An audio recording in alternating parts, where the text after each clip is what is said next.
Hey, it's your professional sarcastic man and seeker of attention, Chris here with reviews on ASM number 18.HU and Marvel Team Up featuring Spider-Man and Ms. Marvel number 1.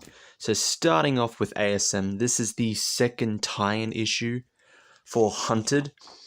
So written by Nick Spencer, art by Ken Lashley, coloring by Eric Arciniega, and the covers by Greg Land and Frank Diamata. Diamata? Yes, Diamata.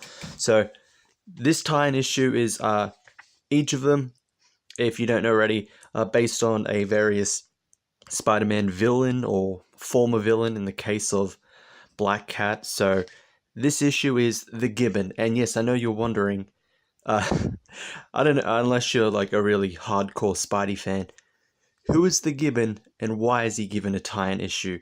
Well, let's see. So this tie-in flips between the Gibbon's past, so recounting like his origins leading up to Hunted, and then him being a part of Hunted. So the Gibbon, when he was bullied because he looks like a gibbon, a type of monkey. This led to him joining a circus where he would dress up to look like a gibbon. He tried to be a hero. He was inspired by Spider-Man, but Spider-Man just laughed at him, which would lead to his turn into becoming a villain. And also, while all of this is all of Hunted going on, Gibbon is just treated like absolute trash by all of the hunters, all of the Craven bots. So back to his past. He finally, he tries to be a hero with Grizzly, but the two split. Grizzly, as he says, Grizzly found another job, and Gibbon finally found love, but that didn't work eventually. And this leading all up to him being kidnapped by Black Ant and Taskmaster. So then it catches up with ASM number 18. So he's rescued by Spidey. He follows him and Vulture, but decide to leave Spidey to follow Vulture instead. He says, that was a mistake. I've made a lot of mistakes. And while trying to hide being injured, he gives away his cover and is discovered by two of the hunters, who decide he's incredibly injured. He's a nobody, but he's incredibly injured, so we should put him out of his mercy. No, he's suffering, so let's end it for him. And I'll spoil the end, because it ends here with Spidey discovering what happened to the Gibbon, and throughout the issue he talks about how everyone makes fun of him because of who he looked like, his choice in being a villain, and basing who he's going to be based off, like a gibbon, a type of monkey. But it ends with this just great emotional, just full page of Spidey holding the gibbon in his arms, and it's saying, at least nobody's laughing. Story, you know what? 5 out of 5. This was such a great tie-in. It was such an emotional tie-in. Before reading this, I did not know who the Gibbon was. I could not give two shits about the Gibbon. But Nick Spencer made me care. Holy shit. This pretty much C, D, or E grade villain, Nick Spencer, made me care about him. You have his whole life story in one issue, and you could see him, you could see the pain he's going through, both in his origin and current day, trying to flee from the hunters. And that emotional the emotional ending right there really hits you. Like, man, I really felt something for him. This is a really good but sad issue.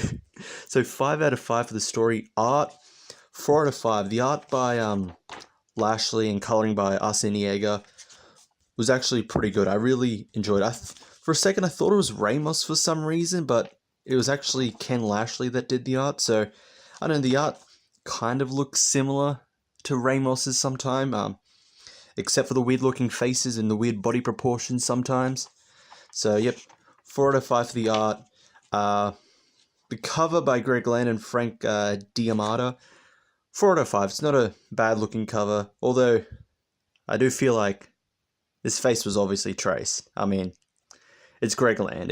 There's a 99% chance that was probably traced. Knowing Greg Land. So that was ASM number 18.HU. So far with these tie-ins, they do exactly what tie-ins are supposed to be.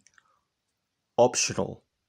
You don't have to read this to read Hunted, but I absolutely recommend you do pick it up because it was such a great tie-in.